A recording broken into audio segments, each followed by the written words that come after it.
Magandang hapon, magandang buhay mga lalabs. Ngayong araw, samahan niyo po ako, magluluto po tayo ng palabok. So ayan po, pinapakuluan ko na po yung noodles. Lalagyan ko lang po ng kunting Himalayan salt para may lasa na yung noodles natin.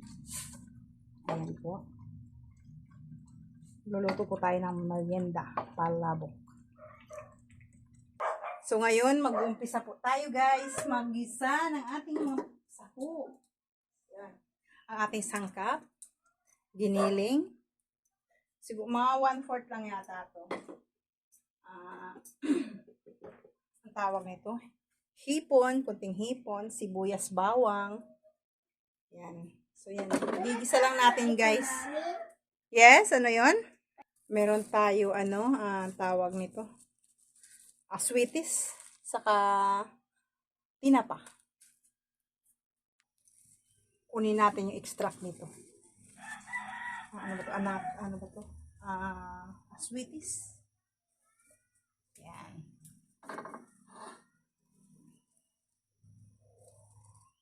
Walang powder po, so ito na lang gagamitin natin. Tatanggalin natin yung ano na. Ito ang magpapakulay ng ating palabok. Hindi po ako maglalagay ng ibang kulay. Kundi ito lang po.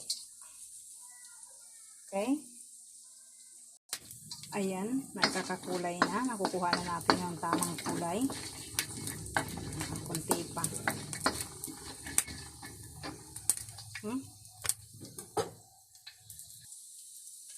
Isa natin sibuyas. Sibuyas at saka bawang. Pagsabayan na natin.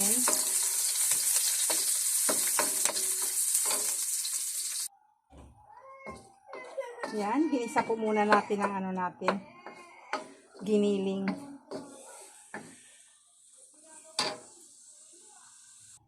Ayan guys. Nagisa na ang natin. Ilagay ko na yung tawag nito. Pasensya na hindi ko to nakita yung paglagay ko ng tinapa flakes kasi kala ko naka-on yung video. Kalimutan ko guys. Ayan. Pakukuluin lang po natin yan. Tapos maglalagay na tayo ng broth natin ng shrimp. Lagay na tayo ng chicharon guys. Yung kalahati lang ilagay natin para talagang malasang malasa yung Maglalagay na tayo guys ng pampalapot.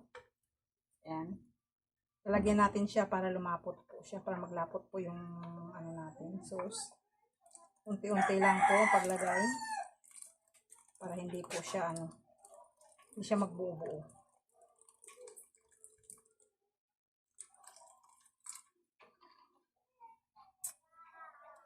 Kailangan haluin.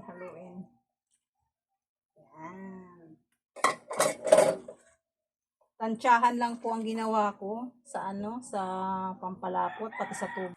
Halo-halo muna hanggat sa makuha natin yung lapot na gusto natin guys. So ayan guys, okay na sa akin yung lapot niya. Ilalagay na natin ito.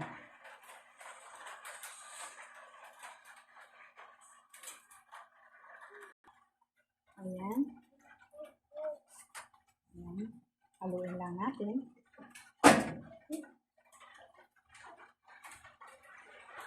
So, last, i-add na natin tong chicharon. Halo na lang natin lahat.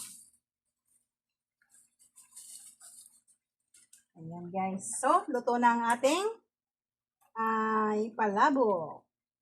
Salamat. Thank you. Ayan po. Simple lang siya. Mabilis lang lutuin.